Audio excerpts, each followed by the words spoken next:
Ah, there he is.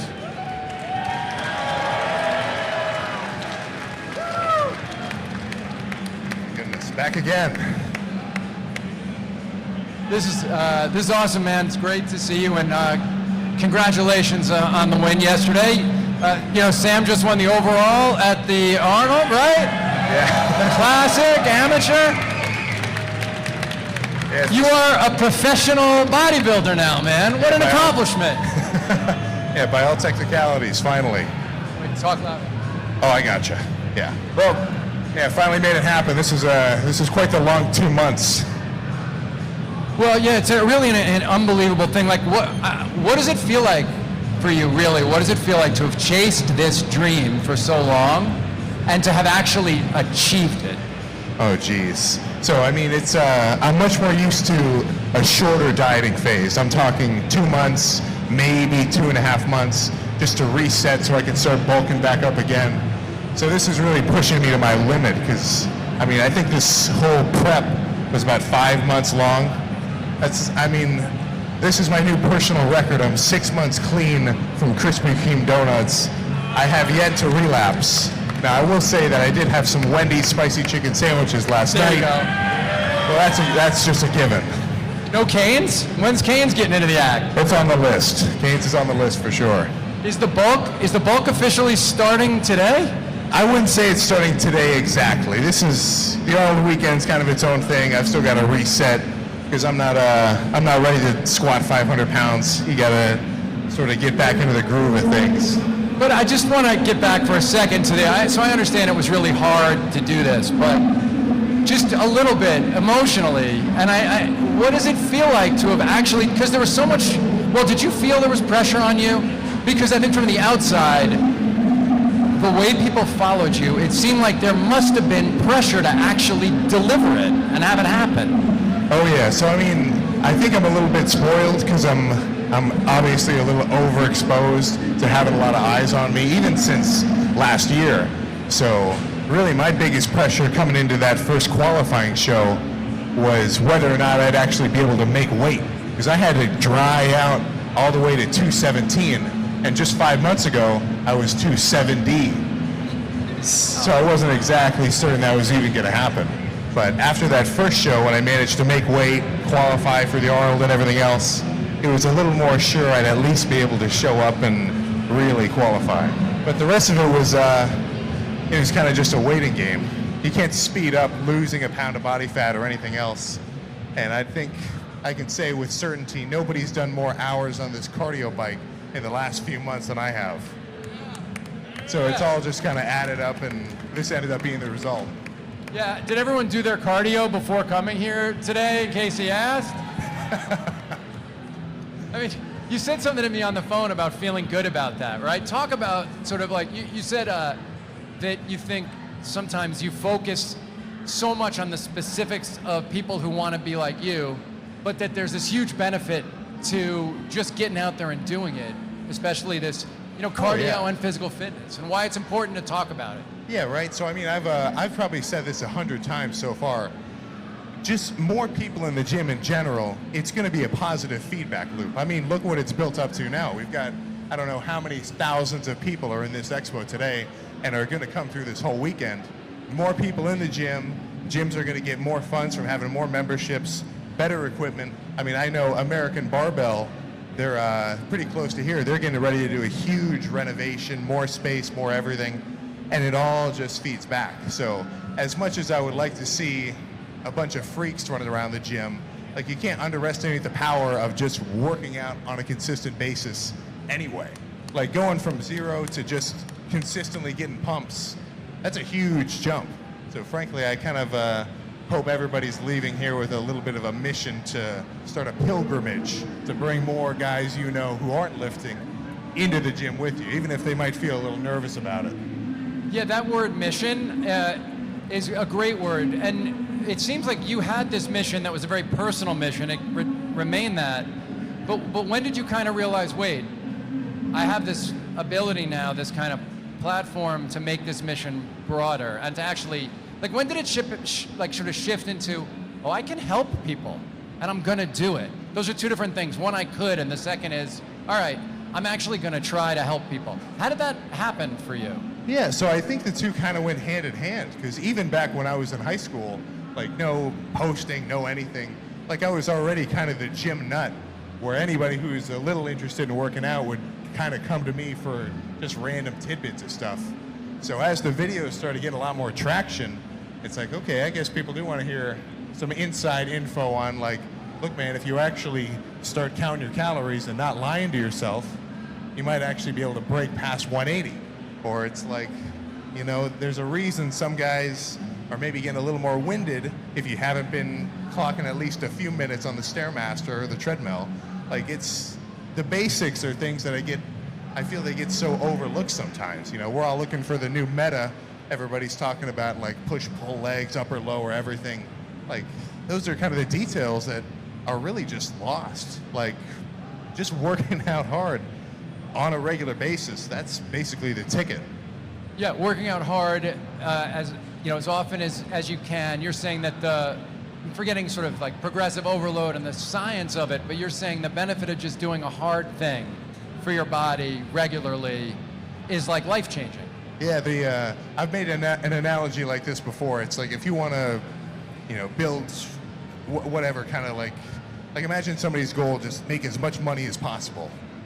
Should they try to invest $100 into like a certain crypto and wait for it to blow up, or just clock hours working? Which one's going to work out better? So when guys are trying to, you know, get into this analysis paralysis of, okay, should I do 9 reps or will 8 reps actually be better? It's like you're getting lost in the details. If you stare at the tree, you miss the forest. Yeah, how much of do you think the mindset you have about this stuff ties into your training as an engineer and the stuff that you read and learned for that? Meaning that it seems to me you're able to look at a problem, a bunch of these problems, like how to make videos, how to change your body, how to shift. How much of that ties into the stuff that you've studied and learned as an engineer? How much of that was like, I became an engineer because that's the way I thought? Oh, I think it definitely helps. I mean, we've all heard the clip where Dorian Yates is talking about how he's got a real mathematical mind, and like that's why he really resonated with Mike Mentzer and everything. But a lot of it's just trial and error. So if you come up with some sort of random routine, I mean, we've all done it. I've got old Google Drives with like the strangest triceps and hamstrings, shoulders and calves, like the weirdest workouts, but sticking to it for 3 months, seeing what happens, and then thinking, all right, maybe I should adjust this. Maybe I should make this sort of change. And just doing that experiment on yourself will actually let you get a better grasp of like your own build.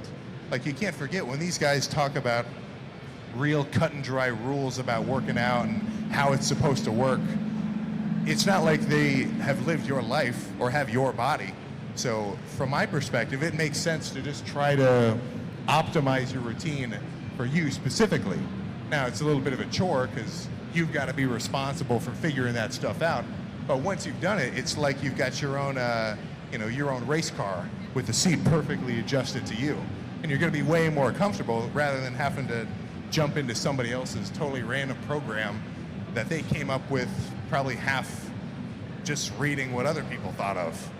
Yeah, it's interesting though. That's a great analogy, the race car thing. But humans get very attached to their own ideas and their own way of doing things. Right? Iterating is hard because sometimes humans go, well, I want to do it this way, and once they've said that publicly, it's hard to reverse course. Oh my God, that's a really good point, because it's so tricky to have a good public discourse about working out. Yes. Because what works for one guy, I mean, you could see a CrossFitter dude, there's a ton here, absolutely jacked. Like they could look bigger than the guy who's training at a bodybuilding style. So two guys can do things absolutely differently, both come to the same result, and now instead of just agreeing that multiple things work, one guy still says he's right and the other guy still says he's right. And it just turns into this back and forth. Plus, anybody that sells workout programs, they're not going to be open to new ideas. They want to stick with what they say. So it's a little tricky to read between the lines. Like I think the whole social media in general about fitness, it's an awesome resource, but you've got to have the filter of being able to say, okay, I don't know if this guy really knows what he's talking about. This is a good piece of information. This is a good piece of information. This is stupid. Like, and if you can funnel those and just grab on to the tidbits that are really semi-accurate, or at least make sense to you, then you're just setting yourself up for success.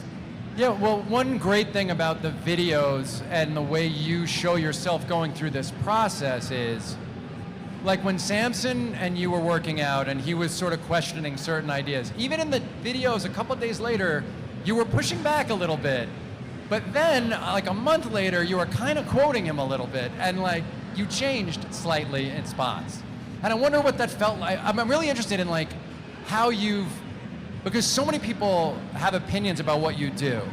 How have you decided, okay, I'm gonna try this, I'm not gonna try that one? Like, what's that internal process like? Yeah, so it's slow, but it's steady. Like I'm pretty proud of this. My rate of injury in the gym has decreased very rapidly. Like I haven't pulled a chest or my quad or my hamstring for like, I'm thinking a full year, and now I gotta knock on wood or something. I don't wanna jinx it, but I think I've gradually taken in some of these good tips. All right, maybe I don't need to bench 405. Maybe I can back off a little bit, try not to pull anything. But it's a slow process, because of course, nobody wants to be told they're wrong. It's kind of hard to say, all right, maybe this guy's right, maybe I should back off. Well, yeah, it's the food thing too, right? All of it, where in the beginning you were like really, I don't want to say defiant, but pretty defiant about things like ice cream. And it's not like you're never going to eat ice cream. Of course you're going to eat ice cream. People like ice cream, right? But you did shift your diet too, even in the bulk phases. And after making those kind of, pronouncements, was it hard for you to go, okay, I'm going to reverse course, and I'm going to reverse course publicly? Because your openness, I think, is so much of what makes all of us so fascinated with what you do. Is it hard to like stay that open even when you're wrong about something and have to change course? Yeah, not exactly, but yeah, I mean, I was just doing a little talk for the video I'll post today, last night, where going into this next bulking phase, my ratio of junk food to more bodybuilder style rice and potatoes, it's getting closer to more of an 80% solid, maybe 20% junk ratio, where it used to be, half and half might even be a stretch. But that's not just from hearing someone say that. Over this last time when I went from 230 to 270, I tried cleaning up the carbs, cleaning up some of the fats, getting a little more strict with the bulking phase, and it ended up working a little bit. So maybe simpler food actually does have an easier process going through me. But it's easier for me to say that now because I've actually tried it. So I said, all right, let's try something a little different, see if it works. All right, this did work. Maybe I gotta back off a little, not recommend so many donuts. But for the hard gainer, don't forget, there's no getting around your calorie intake. So and look, donuts are great occasionally, have a donut, but don't only eat donuts. So your family gets such a huge kick out of you. It's so fun yesterday sitting right in front of your family. I won't point them out to make their lives difficult, but I'm watching them now laughing at everything you say, and it was so touching how much support you have. You don't talk about it that much, but like, I don't know, how valuable is that to you? It's clear these are sounding boards for you, and also people who unconditionally, as a dad, I can see it. So talk about that a little bit. Like, what do you get from looking out and seeing your family with this level of commitment and support to you? It's not only Mark. Mark's not your mom and dad. People might be confused. You actually have a mom and dad. Yeah. Oh yeah, so it's no, that's really nice. It was extra fun, especially during the open pose downs where they let you just walk around, because I could point them out in the crowd, walk right in front, most muscular, everything. But it's there was definitely an adjustment period for them too. I mean, it feels like yesterday that I was 160 pounds with a mason jar full of egg whites and a bowl of sardines, and this was like basically out of nowhere, and they're looking at me like I'm crazy. But if you stick to it long enough, they'll kind of start to conform to what you're about. But that's a pretty good point to bring up. Some guys are, you might be in a little bit of a trickier situation if you want to start getting a bit more control of your diet and your calories, because if everybody in your house isn't really fitness oriented and it's just you, they might look at you a little funny if you bust out the food scale and you're weighing out your egg whites and your rice and everything else, and that's where I gotta say, just stick with it. I remember going to high school and bringing a full tray of boiled egg whites. I probably could have just not done that and made myself look crazy, but you got to be crazy if you want to look crazy. Well, yeah, and it really, it was really nice to see the sort of connection that you have with them. And is that part of what made you stay in state for college? Like, how did you decide that you wanted to be sort of near home? Yeah, I think so. And I mean, even now with all the fitness blowing up, it's like, Sam, why haven't you moved to LA? What's the difference? The weight is still going to weigh the same right over here. And everybody I know is right where I live. What's the point of leaving? I mean, I'm in the movie and TV business, and I've never fucking moved to LA, so I understand completely. Yeah. You know, though I support LA with the fires and everything like that, but yeah, I'm not living there right now. Talk about your motivation, because picturing you at college when all this was happening, before we get to motivation, I have to know, because you never really show people reacting to you in the videos, and I think that's a really great thing, and it really does separate you from a different kind of, let's say, LA figure who's doing this kind of stuff. That's a choice, right? As a filmmaker, it's a choice not to show people reacting to you in gyms. So how did you keep it semi-normal at college when you became unbelievably famous? Yeah, so I mean, by the time I was actually lifting at the college gym, I was getting pretty big already. Like, I was around 200 or so pounds. And I mean, at any gym you go to, there's probably some guy who's maybe a little bit of a front runner. For me, back at the gym I started at, you know, I'm 165 pounds, like maybe 5'8" or something. And there was this 280 pound, 6'3" dude, hoodie on. I don't think I've ever seen anybody more serious in my life. But I got to use him as a good example of just like, I mean, you never saw him slacking off. You know, I've moved around some weight before, but he was really, just a total freak. But for him, that's normal. Like, just coming to the gym, being that serious, like, that's just what he's about. So, like, all the videos where I'll get comments like, don't these guys know they're working out with Sam Sulek? It's like, I've been going to that same gym for 6 years. They've seen me the whole time. They're a little bit more used to it. Yeah, but there's no doubt that when you're walking around college, people had to act different toward you at some point. Not too much, honestly. It was still pretty natural, because it all came up while I was around them, you know. And what about when you're walking around the world now? Is your life different when you walk in to get coffee somewhere? Do people kind of react in a way that surprises you? Are you walking around aware that I'm going to walk through this room, not here where obviously everyone knows you, but how has that changed your life? No, a little bit. I think I'm extra spoiled is now I've never been skimped out on my serving sizes at Chipotle. Basically every order, as long as I walk in, I mean, this thing is totally full. So apart from that, and just getting waved at and recognized, things are still pretty similar. It's really nice. Anytime I go to any new gym when I travel, I feel like I'm always getting special treatment. How did you make the decision? You started gaining traction, and I just want to say, as I'm sure so many people feel this way, in my own gym life where I'm a very devoted exerciser, your videos, I was at the beginning of the thing, really helped me because you explained stuff in a way that wasn't too scientific, and it was like really part of what enabled me to change the way I feel was because of your stuff, right? And I'm sure you get that every day, and I want to know, when you get that, from people, does it affect you? Do you care about the effect that you had in that way? Yeah, and I think it's a really cool back and forth, because I don't think I'd actually be in this exact situation, like bodybuilding wise, if it weren't for this whole back and forth of explaining everything I'm doing. Because now, for the past 2 years, every time I'm working out, I get to basically verbalize every set. Okay, did that feel good? Did I actually push myself? Okay, maybe I should adjust this. And I think it's an awesome resource, because now, there's all these videos of documentations, but it's also for me to reflect and improve on lift after lift. So I might be a totally different Sam if it weren't for that first video. When people started cutting up your videos and making their own videos with it, I saw your mom react to that, and I think she didn't like it, but as I might not have liked it at first. But how did you feel? Because you made a really great business decision to support it actually and like get a kick out of it because it really helped you go viral. I think that people made all sorts of memes out of your stuff, and you made memes out of your stuff too, I know, which I love that you did that. But how did you feel about people in the beginning cutting up your stuff and using it, but then also when, you know, really smart, I've heard you sing Jeff Nippert's praises, and I think Jeff Nippert's great too, you know, done great content. But like when he says, hey, my video does 3 times as well when I mention Sam Sulek, how do you sort of feel about that you've become kind of the material that has an industry uses, you know, and you don't benefit financially from that?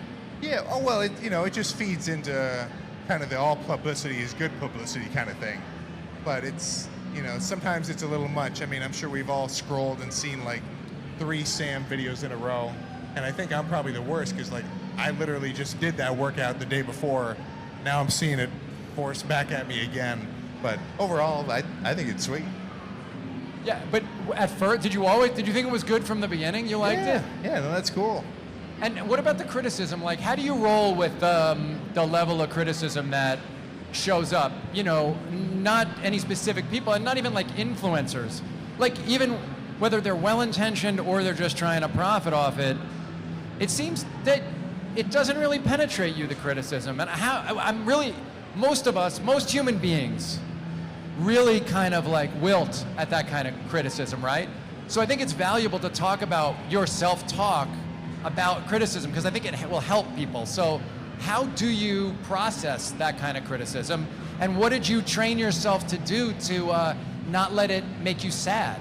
Yeah, right. I mean, that's definitely an angle to be looked at. If you see a million comments all saying the absolute craziest stuff you've ever seen in your life, I could definitely mess with some guys. And I don't really see it from the back end or anything. Like, I'm not talking to anybody about their comments or whatever. Right. But like, you can imagine that would really eat at somebody. But I mean, it's all just on the phone. And if you're putting yourself on display, you get the credit for being on display, but you've also got to take random criticism. Plus, I mean, you know, half of these comments are just coming from somebody on the toilet, on the phone. They're just saying it because. Yeah. And then by the time 3 seconds have passed, they completely forgot about it. So I would say if you're on track to blowing up, try not to let any comments mess with you, right? Just focus on your own stuff. But then not even the toilet-dwelling, you know, people who are in their underwear watching you. I think more broadly, right? Learning how to separate good criticism from bad criticism is like valuable. And so can you talk about that, please? Yeah, so that's good too. I mean, I'm really glad that I was able to do this second show after the first one. Yes. And make those leg posing adjustments, because if I didn't have this show, I'd be hearing those leg comments forever. So I'm glad I was able to kind of get that out of the way. But there is a way to look at it, because even if somebody says something mean to you, like this is, I think David Goggins said something like this, like, if somebody calls you fat, they might be an asshole, but you might also be fat. So yes. Sometimes, not to say that specifically, but somebody could say something mean and still be right. So if you can separate that and look at it as just an objective statement and take the value from it, then you're a little more set for just translating negativity into a positivity. Like I'm a little spoiled now because I'm always going to the gyms, but when I started working out in my home gym, I would get real amped up knowing some of these guys were at full-fledged bodybuilding fitness centers with every piece of equipment ever, and I've just got rusty plates and dumbbells. I'm like, oh, what do they need all that stuff for? And I'm like lifting at 2 a.m. My dad's texting me to stop banging the weights around. Like, anytime you can turn some kind of weakness or angle back around to get yourself hyped up. I know it sounds kind of silly to say it like that simply, like it's a little more complex than that. But if you can flip it around and like get yourself amped, then I think you're in a better situation. Yeah, that makes sense.